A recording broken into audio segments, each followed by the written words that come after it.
কি, একটা মেয়ে যদি চায় যে আমি আমার ইজ্জত ধরে রাখবো, কোনো ছেলের ক্ষমতা নাই সেই ইজ্জত নষ্ট করে। এটাই সত্য কথা। আমার স্ত্রী এই কথাটা খুব জোরালোভাবে আমাকে বলে, আমি যখন রাস্তায় হাঁটবো, আমি যদি চাই তাহলে কোনো ছেলে আমার কাছে ঘেঁষতে পারবে না, আমি সুযোগ দিলে তখন ঘেঁষতে পারবে। আমি দুইটা হাদিস বলি আপনাদেরকে, শোনেন, ইয়াংরা শোনেন। এই দুইটা হাদিস আজকে ভুলবেন না, আলোচনা অনেক লম্বা হচ্ছে তো অনেক কিছু ভুলে যেতে পারে, এই দুইটা হাদিস ভুলেন না। একটা হচ্ছে, তিনজন ব্যক্তি একবার একটা গুহায় আটকা পড়ছে। তিনজন বন্ধু বা ভাই তার একটা গুহার মধ্যে আটকা পড়ে গেছে, ঝড় হচ্ছে, গুহার মুখটা বন্ধ হয়ে গেছে পাথর দিয়ে, বের হওয়ার কোনো জায়গা নাই, এখানে নিশ্চিত মৃত্যু, কোনো সুযোগই নাই বাঁচার। তারা অনেক চেষ্টা করে বের হতে পারলো না। শেষমেশ তারা বলছে যে আমাদের যদি কোনো নেক আমল থাকে, সে নেক আমলের ওসিলা করে আল্লাহর কাছে দোয়া করি, আল্লাহ চাইলে আজকে আমাদেরকে বাঁচাতে পারে। একজন বলছে, আল্লাহ, আমার মা ছিল, পিতামাতা ছিল, তো মাকে আমি দুধ পান না করি আমার সন্তানদেরকে কখনো খাওয়াতাম না। একদিন গিয়ে দেখি যে মা ঘুমিয়ে গেছে, আমার বাচ্চারা কান্নাকাটি করছে, তবু আমি আমার বাচ্চাকে কান্না অবস্থায় রেখেছি, মাকে খাওয়াই নাই, ওদেরকে খাওয়াই নাই, আগে মাকে খাওয়াইছে তারপর ওদেরকে খাওয়াইছে। আজকে ঘরে ঘরে মাদের সাথে কি আচরণ দেখেন, কি একটা অবস্থা দেখেন সমাজে, কি প্রজন্ম তৈরি করেছেন। মারা এখন বৃদ্ধাশ্রমে চলে যাচ্ছে, শিক্ষিত মা, তাই না? মায়ের পায়ের নিচে আপনার জান্নাত। আর এটাও একটা ব্যাপার যে মায়েরা আবার হাজরা আলাইহিস সালামের মতো হবেন না, যে মায়েরা সারা আলাইহিস সালামের মতো হবেন না, আয়েশা খাদিজা রাদিয়াল্লাহু আনহুমা তাদের মতো হবেন না, তো আপনাদের গর্ভ থেকে তো এর চেয়ে ভালো সন্তান আশা করা যায় না।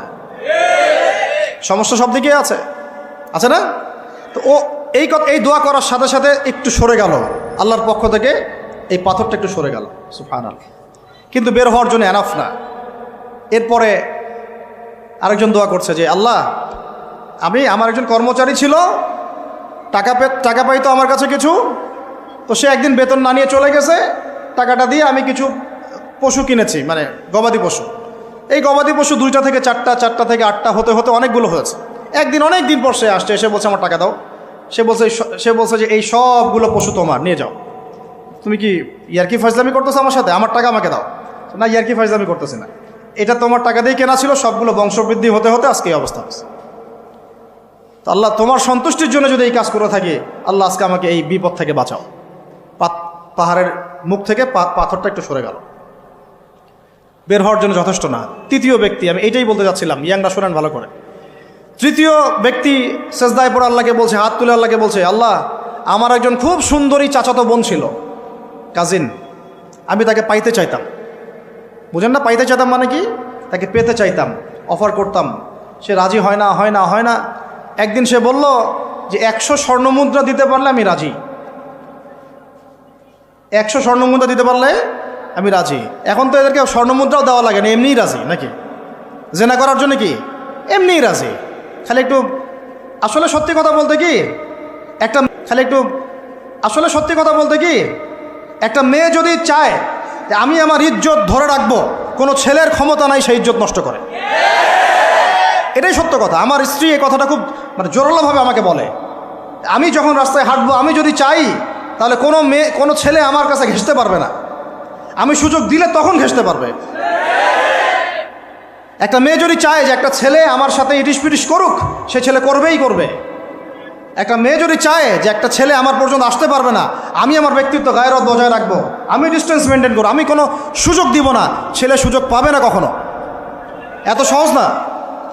সর্বোচ্চ তখন কি করতে পারে, ধরে 10 জন মিলে ধরে ওকে জোর করে তার সাথে কিছু করতে পারে। ওরকম কিছু করলে তো আল্লাহর গজব নেমে আসবে।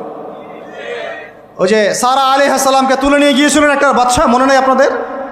সারা আলাইহিস সালামকে একটা বাদশা এরকম উঠাই নিয়ে আসছে। আর সারা আলাইহিস সালাম সবচেয়ে সুন্দরী মেয়েদের একজন ছিলেন পৃথিবীর ইতিহাসে, ইব্রাহিম আলাইহিস সালামের স্ত্রী। তখন তিনি হাত বাড়াচ্ছে তার দিকে ধরার জন্যে, আর সারা আলাইহিস সালাম তখন বলছে, দাঁড়ান, আমাকে 2 রাকাত নামাজ পড়তে দেন। 2 রাকাত নামাজ পড়ে তিনি আল্লাহর কাছে হাত তুলে বলেন, আল্লাহ, তুমি জানো আমি আমার সতীত্ব, আমার ইজ্জত, আমার সম্মান আমার স্বামী ছাড়া আর কারোর সামনে কখনো প্রদর্শন করি নাই। আজকে এই জালেমের হাত থেকে আল্লাহ তুমি আমাকে বাঁচাও। ওইদিকে ইব্রাহিম আলাইহিস সালামও নামাজে দাঁড়িয়ে গেছে। ওই জালেম বাদশা যখনই হাত বাড়ায় হাত অবশ হয়ে যায়, মাথা ঘুরে পড়ে যায়। 3বার 4বার চেষ্টা করেছে, তারপর পারে নাই।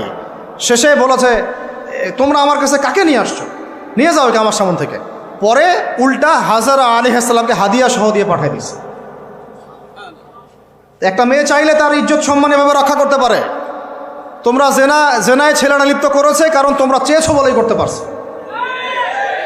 তুমি ফিতনা না ছড়াতা, তুমি বেহায়ের মতো বাইরে বের না হতা, তুমি তোমার চুল খোলা না রাখতা, তুমি তোমার পোশাক ঠিক রাখতা, তোমার কথা ঠিক রাখতা, তোমার কথার মধ্যে মানে শক্তি রাখতা, মিষ্টি মিষ্টি প্রলোভন দিতা না, বাইকের পিছনে বসতা না, চটপটি ফুচকা খাইতা না, এখানে ওখানে আড্ডা মারতা না, কোনো ছেলে তোমার কাছে আসতে পারতো না।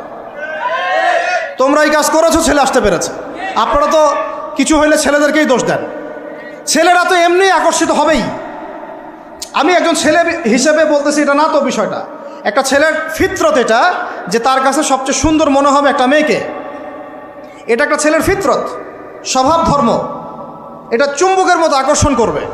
আর এর উপর যখন আপনি এটাকে ফ্রি অ্যাক্সেস করে দিবেন, লাইসেন্স করে দিবেন, বেপর্দায় বের হবে, গায়ের জামা কাপড়ও ঠিক নাই, হ্যাঁ, তারপর কথাবার্তা মিষ্টি মিষ্টি প্রলোভিত টানতেছে, সিডিউস করতেছে, তখন তো একটা ছেলে মানে মিসগাইডেড হইতেই পারে, স্বাভাবিক।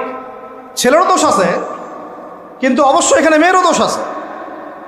আমরা তো অনেক সময় ঢাকা শহরে দেখি রাত 10টা 12টা বাজতেছে, আমরা মাহফিল করে যাচ্ছি, কোনোদিন বাসায় ফিরতে 1টা 2টা 3টাও বাজে, রাত 3টার সময় ছেলে মেয়ে বাইকে করে ঘুরতেছে ঢাকা শহর। ওই মেয়েটার কি বাসায় বাবা নাই, ভাই নাই, কোনো স্বামী বা কেউ নাই, মাহারাম কেউ নাই?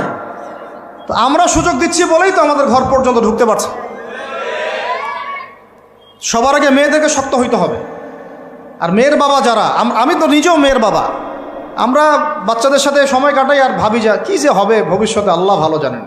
কিভাবে মেয়েকে মানুষ করব, কিভাবে সতীত্ব রক্ষা করবে আমাদের মেয়েরা। যতদিন পর্যন্ত এদের হাতে মোবাইল ফোন ছিল না, ইজ্জত ঠিক ছিল।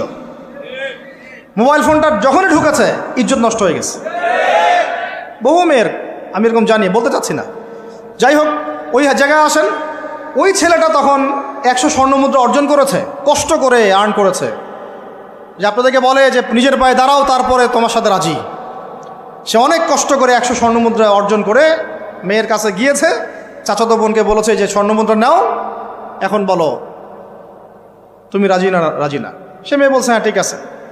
তো এখন দুজনের মধ্যে যা হওয়ার তাই হচ্ছে, অ্যাডাল্ট আপনারা সবাই বুঝেন।